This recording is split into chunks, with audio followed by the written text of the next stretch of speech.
Hi hello నమస్తే welcome to Telugu one this is Diveshri. Pan India rebel star ప్రభాస్తో angry young man Rajasekhar పోటీకి దిగబోతున్నాడు. ఇందుకు నిదర్శనంగా ప్రభాస్ కల్కి కలెక్షన్స్ని కూడా లాక్కుంటున్నాడు. ఏంటండి జోక్ చేస్తున్నారా అని అనుకుంటున్నారా? జోక్ కాదు, నిజం. కల్కి రిలీజ్ డేట్ అయిన జూన్ 27నే తన మూవీని కూడా రిలీజ్ చేయబోతున్నాడు.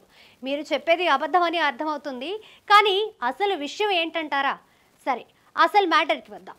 బుక్ మై షోలో కల్కి టికెట్స్ బుకింగ్ని ఎప్పుడు లోడ్ చేస్తారా, ఎప్పుడు బుక్ చేసుకుందామా అని ఫ్యాన్స్ నిద్రాహారాలు మానేసి ఎదురు చూస్తున్నారు. దాంతో కల్కి బుకింగ్ ఎంత స్పీడ్గా లోడ్ అయ్యిందో ఫ్యాన్స్ అంతే స్పీడ్గా బుక్ చేసుకుంటున్నారు. ఆ తర్వాత తమ ఫ్రెండ్స్కి ఫోన్ చేసి కల్కి టికెట్ సంపాదించాను అని గర్వంగా చెప్పారు. దాంతో వాళ్ళంతా ఈర్ష్యకి గురవుతున్నారనుకోండి.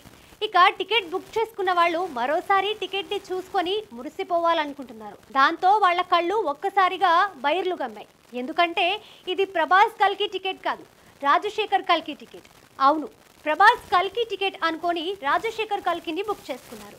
అసలు 2019లో వచ్చిన కల్కి ఇప్పుడు బుక్ మై షోలో ఎందుకు ఉందనేది ఎవ్వరికీ అర్థం కావడం లేదు. ఫ్యాన్స్ అయితే అదేదో పెద్ద మాఫియా పనిలాగా అనిపిస్తుందని అంటున్నారు. కాకపోతే ఫ్యాన్స్కి ఊరటనిచ్చే అంశం ఏంటంటే రాజశేఖర్ కల్కికి బుక్ చేసినా కూడా అది ప్రభాస్ కల్కికే వర్తిస్తుందని బుక్ మై షో హామీ ఇచ్చింది.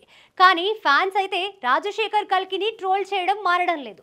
గతంలో రిలీజ్ టైంలో హౌస్ఫుల్ కాలేదని ఇప్పుడు టైం చూసి వదిలారా అంటూ దారుణంగా ట్రోలింగ్ చేస్తున్నారు. అయితే రాజశేఖర్ దీనిపై స్పందించాడు.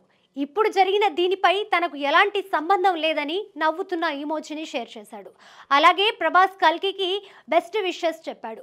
ప్రభాస్ కల్కి వల్ల రాజశేఖర్ కల్కి చాలా ఏరియాల్లో హౌస్ఫుల్ కావడం గమనార్హం. రాజశేఖర్ కల్కికి ప్రశాంత్ వర్మ దర్శకుడు.